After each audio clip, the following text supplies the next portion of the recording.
کرے گا تو تمہارے ایمان اور عقیدوں کو بچانے کے لیے مسجد کا امام یا تو مفتی شاہ کھڑا ہوگا، وہ شمشاد کھڑے ہوتے ہیں، زندہ باد کیا سید پیغام کھڑے ہوتے ہیں نظر آئیں گے. کیا پیغام؟ تمہارے سیٹوں میں دم نہیں ہے، تمہارے امیروں میں دم نہیں ہے، تمہارے قیادتیوں میں دم نہیں ہے کہ تمہارے ایمان کو بچانے کے لیے میدان میں عمل.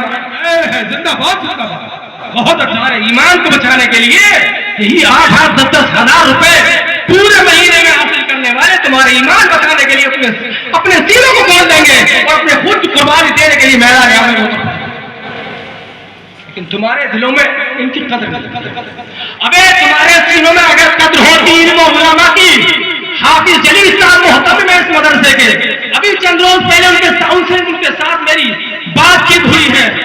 2 بچے شاہ امم سے مجھے دعوت دینے کے لیے آئے، صاحب کی دعوت ہے. میں نے ان سے پوچھا حافظ صاحب کے محتمم صاحب کے سامنے، میں نے کہا بتائیے کہ آپ کے شاہ امم میں کتنے بچے رچھا کے پڑھے ہیں؟ انہوں نے بتایا 3 یا 4 بچے. 3-4 بچے شاہ امم میں رچھا کے پڑھتے ہیں.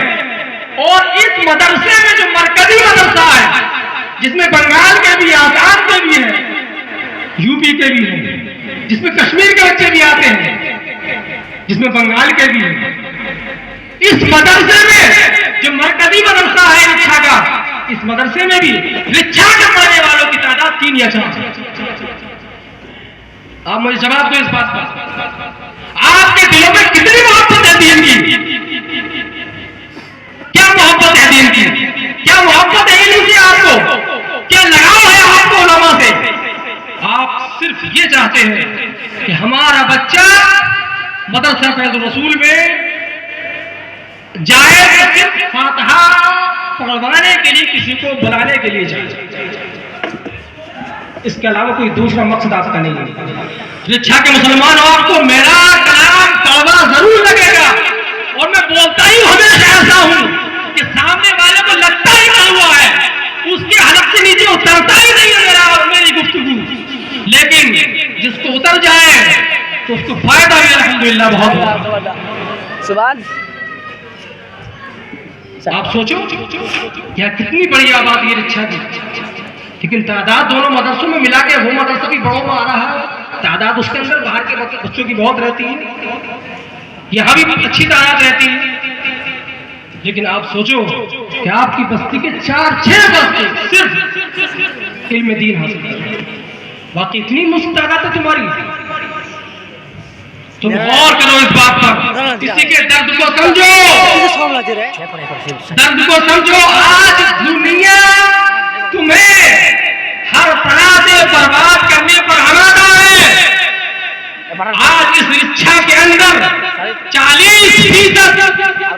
40% وہابیت، دیوبندیت، غیر مقلدیت پنجے گاڑ چکی ہے، جو تمہاری نسلوں کو اور چند سالوں کے اندر ان کی سیلاب پورے رچھا کو ڈبونے والی ہے، وہ پوری رچھا کو نگلنے والی ہے.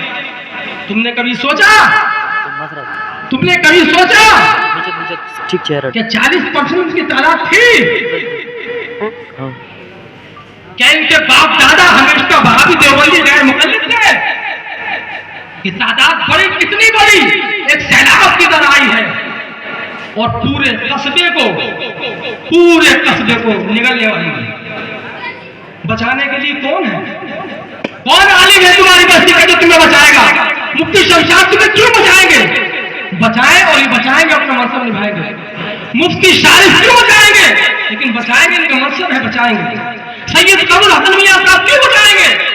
یہ اس لیے بچائیں گے، ان کا منصب ہے اور یہ فی الوقت رچھا کے ہے بچائیں گے. لیکن بتائیے آپ، میاں کے علاوہ کون ہے ایسا جو اپنے علم کی بنیاد پر ان کے باطل نظریات و خیالات کو مسمار کرے، چکناچور کرے، زیر زمین کرے؟ کون ایسا ہے تمہارے رچھا میں جو ان کے باطل نظریات کی تردید کرتا ہوا نظر آئے؟ کیا کرو گے آپ؟ اپنے بچوں کو علم نہیں سکھاؤ گے تو کیا کرو گے؟ تمہارے ڈاکٹر بنیں گے، ماسٹر بنیں گے، پروفیسر بنیں گے، انجینئر بنیں گے، اور ایمان کون بچائے گا؟ اسلام کون سیکھے گا؟ ابے نبی کا دین کی حفاظت، نبی کے دین کی حفاظت، ان کے احکام کی حفاظت کیسے دینے کی ذمہ داری ہے؟ آپ کی کوئی ذمہ داری نہیں ہے، آپ صرف ان کو فاتحہ پڑھا کے کھانا کھانے کے حقدار ہے۔ آپ کے بچے کی آپ کی ذمہ داری نہیں ہے اپنے نبی کے دین کو سکھائے۔ آپ نے بھی نبی کا کلمہ پڑھا ہے، آپ کے بچے کیوں نہیں نبی کے دین کی حفاظت کریں گے؟ آپ بھی تو انہیں کے غلام ہیں، آپ کے بچے کیوں نہیں پڑھ رہے ہیں؟ مرکز تمہارے یہاں کا ہے، بچے دور و دراز کے پڑھ رہے ہیں، انتظام تم کر رہے ہو۔ یہ اتنا بڑا انتظام کیا مولانا مبین صاحب قبلہ استاد جامعہ اعظم، کتنی بڑی محنت کی ہوئی بشارت جی، زندہ باد زندہ باد، کتنی محنت کی مولانا مبین صاحب نے، تو یہاں کے کب سے لگے ہوئے ہیں، اور یہ نہیں صرف چندہ کرتے ہوئے، کرسی ہے وہ بچھوا رہے ہیں، چادر بچھوا رہے ہیں، کئی کھانے کی طرف ہے، کئی مطبخ میں ہے، کئی کھانا کھلوا رہے ہیں، کئی پکوانے کا انتظام کرا رہے ہیں، دیوانہ وار ہیں بیچارے۔ تو یہ ساری محنت مولانا مبین صاحب باہر کے لیے کر رہے ہیں۔ چراغ کے نیچے اندھیرا اچھا لگتا ہے، ہوتا تو اندھیرا ہی ہے، لیکن چراغ کے نیچے اندھیرا اچھا لگتا ہے۔ اس اندھیرے کو ہٹاؤ اور اپنے اندر مردانگی، جسارت اور دین کے حاصل کرنے کی تمنا اور جذبہ پیدا کرو۔ نبی کے دین کی حفاظت ایسے نہیں ہوگی۔ ہم یہاں ہیں، ہم صاف ستھری بات کرتے ہیں، میں ہم سے نہیں آتی لچی یا چاپلوں سے تملک بازی ہم سے نہیں آتی ہے۔ ہم یہاں ہیں، کتنے دن ہوئے ہیں؟ 4 سال، 2 سال، 6 سال، اس سے زیادہ کوئی نہیں ٹکتا ہے آج کل۔ اماموں کا معاملہ یہی ہے، کوئی کہہ نہیں سکتا مسلم شریف میں 5 سال رہ لیں گے، کوئی نہیں کہہ سکتا، کوئی پتہ نہیں ان کا بچھانوں کا کس ٹائم چلے جائے، کوئی پتہ نہیں اس کی شمشاد کا کس ٹائم چلے جائے۔ ارے تمہیں کس کو نہیں معلوم ہے امامت ہے کیا؟ آج کل انڈومی کی جڑ کہتے ہیں لوگ۔ ارے کب تک ان سے کام لو؟ جب تک ہے کام لو، جب تک ہے غنیمت جانو، کام لو، لیکن صرف انہی پر اعتماد کر کے مت بیٹھو، انہی پر اعتماد کر کے مت بیٹھو، ان سے اپنے بچوں کو عالم بنا لو، تب اور کھڑا کر دو، اچھا عالم دین بنا کر اپنا ایمان بچاؤ۔ یہ کرو، جب یہ ہے تو ان کی بارگاہ میں اپنے بچوں کو بھیج کر، ان کے سینے سے کھینچ کر اپنے بچوں کے سینوں میں منتقل کر، یہ ہوگی کامیابی، یہ ہے ہوشیاری۔ اور خالی حضور آئیے فاتحہ پڑھ دیجیے ہمارے گھر برکت ہو جائے گی، تو حضرت تو برکت دے کے چلے جائیں گے، پھر کیسے؟ میں بات بہت تلخ کر جاتا ہوں کبھی کبھی، بہت تلخ، لیکن میرے عزیزوں میں یہ جو میری جو ذہنیت ہے نا کچھ ایسی ہے کہ میں یہ چاہتا ہوں اتنا بڑا فالٹ کہ 40% غیر مقلدیت، تو دیوبندیت اور وہابیت اور غیر مقلدیت بھی ہے، آپ کو سب معلوم ہے۔ پہلے حدیث کو کہتے ہیں، یہ کتاب اٹھانا بات زیادہ خراب ہو رہی ہے، بڑھ رہی ہے۔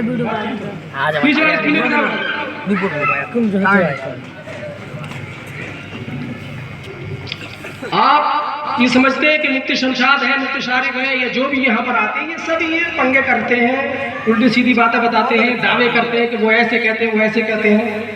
یہ 3 کتابیں ان کے بڑے بڑے پیشواؤں گرو گھنٹالوں اور بڑے ان کے جو بڑے ہیں نا ان کے پیشوا مقتدی، ان تینوں کی کتابیں ہیں۔ اس کے علاوہ بھی 3-4 کتاب براہین قاطعہ، تحذیر الناس اور صراط مستقیم، یہ یہاں پر ہے، فتاوی رشیدیہ ہے، تحذیر الناس ہے، اور براہین قاطعہ ہے، حفظ الایمان ہے، الشہاب الثاقب ہے، ان کی بہت ساری کتابیں، راہ ثلاثہ ہے۔ سب کتابوں میں یہ جو کتاب میں نے نام شمار کرا ہے، ان کتابوں میں وہ خباثت، وہ گندگی، وہ بکواس، بےہودگی بھری پڑی ہے کہ سچا مسلمان، نبی سے سچا عشق کرنے والا، جو واقعتاً آپ سے سچی عقیدت اور آپ کو اپنا آقا، اپنے آپ کو آپ صلی اللہ علیہ وسلم کا غلام مانتا ہے، وہ ان خبیث عبارتوں کو سننا بھی گوارا نہیں کرے گا جو ان کتابوں کے اندر موجود ہے۔ یہ کتاب ہے تہذیب الناس، مولوی قاسم نانوتوی کی. جی مولوی قاسم نانوتوی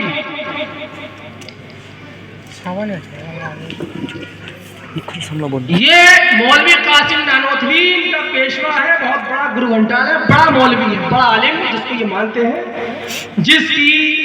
جس کے احکام فرامین کی اتباع کرتے ہیں، فالو کرتے ہیں، اس کے پیچھے چلتے ہیں. جی ہرگز اس کو برا کہنا برداشت نہیں کر سکتے. یہ اپنی کتاب میں صفحہ 41 پر لکھتا ہے حضور علیہ الصلوۃ والسلام آخری نبی ہے. ہر مسلمان کا عقیدہ، ہر مسلمان جانتا کہ حضور آخری نبی ہے، اور قرآن نے بھی کہا ہے، اور قرآن کا فیصلہ آخری فیصلہ ہے. قرآن کو جو نہ مانے مسلمانی کا ہے. قرآن نے ارشاد فرمایا ہے ما کان محمد ابا احد من رجالکم ولکن رسول اللہ وخاتم النبیین. محمد صلی اللہ تعالی علیہ وسلم تم میں سے کسی کے باپ نہیں ہے، ولیکن ہاں رسول اللہ کے رسول ہے، وخاتم النبیین اور آخری نبی ہے. کیا کہا قرآن نے؟ آخری نبی ہے، ان کے بعد کوئی نبی نہیں آئے گا. لیکن یہ کہتا ہے، اس کی بات سنو، کہتا بالفرض اگر حضور کے زمانے کے بعد کوئی نبی پیدا ہو تو پھر بھی آپ کے آخری نبی ہونے میں کوئی فرق نہیں پڑے گا. یعنی آپ کے بعد کوئی نبی آ جائے تو اس سے آپ کے آخری نبی ہونے میں کوئی فرق نہیں پڑے گا. دوسرا نبی یعنی اس کے عقیدے میں نیا نبی حضور کے بعد آ سکتا ہے، اور یہ کوئی برائی نہیں. معاذ اللہ، معاذ اللہ، سب کہو معاذ اللہ. یعنی حضور کو آخری نبی اس نے نہیں مانا، اور حضور کو آخری نبی نہ ماننا یہ کفر ہے. یہ دیکھو، یہ کہتا ہے، اور سب سے بڑا مولوی ان کا، دیوبندیوں کا، وہابیوں کا سب سے بڑا مولوی اسماعیل دہلوی صراط مستقیم میں کہتا ہے کہ نماز کے اندر گائے، بیل، بھینس، جانوروں کا خیال آنا اس سے نماز خراب نہیں ہوگی. جانوروں، بیل، بھینس، گدھے وغیرہ جانوروں کے خیال سے نماز میں حضور کا خیال آنا زیادہ بدتر ہے. معاذ اللہ. یعنی نماز میں حضور کا ذکر آنا اپنے جانوروں کے خیال آنے سے زیادہ برا ہے. مطلب نماز کے اندر جانوروں کا خیال آ جائے تو نماز خراب نہیں ہوگی، نماز میں خرابی نہیں آئے گی. لیکن حضور کی توجہ، اگر حضور کی طرف توجہ ہو جائے، حضور کا خیال نماز میں آ جائے تو اس صورت میں نماز خراب ہو جائے گی اور نماز صحیح نہیں. آپ کہاں کھوئے ہو؟ سوچو تو آپ کے عقیدوں کو کون بچائے گا؟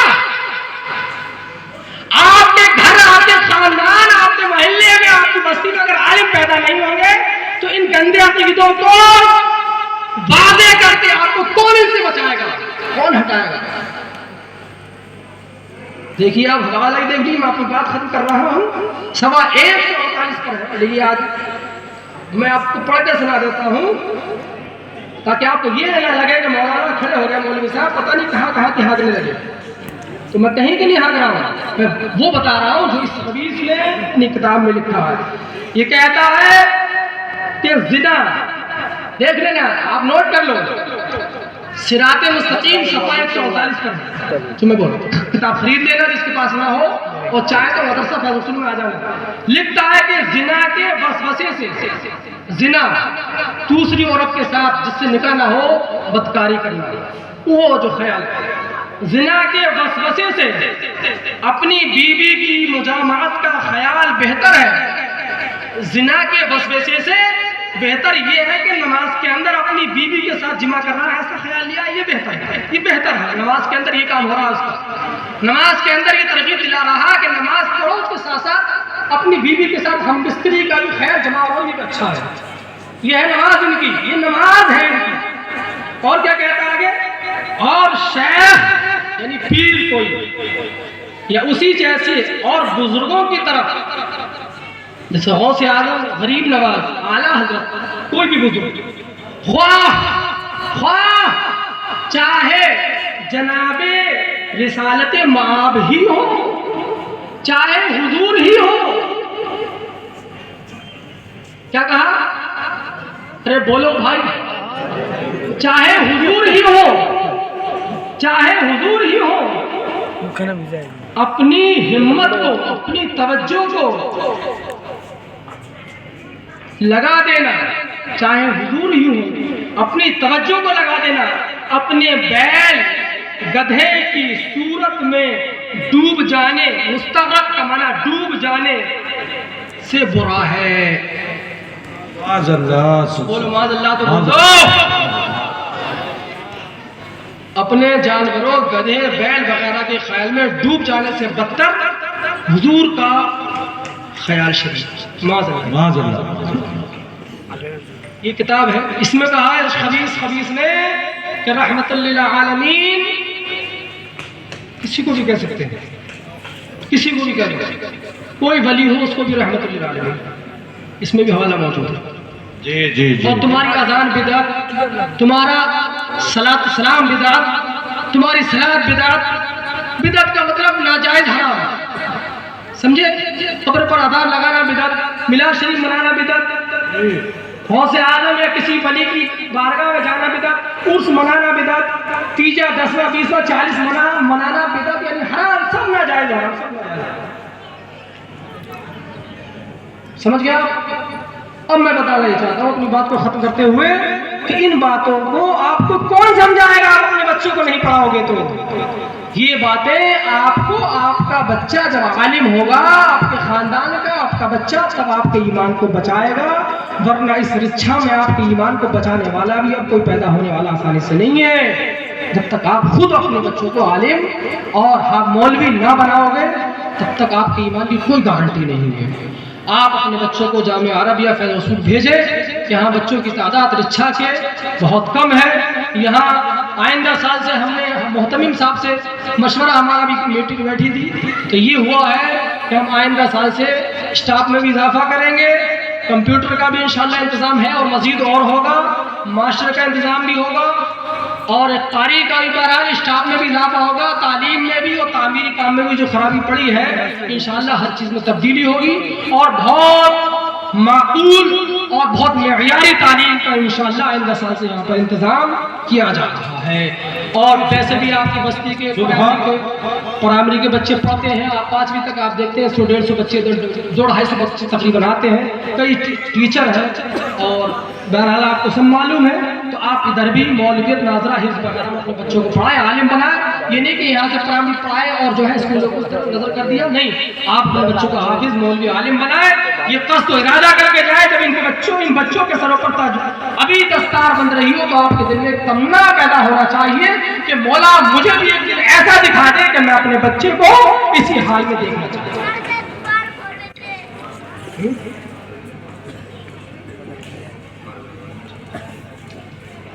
ہمارے یہاں سے جو دستار لے رہے ہیں بچے، وہ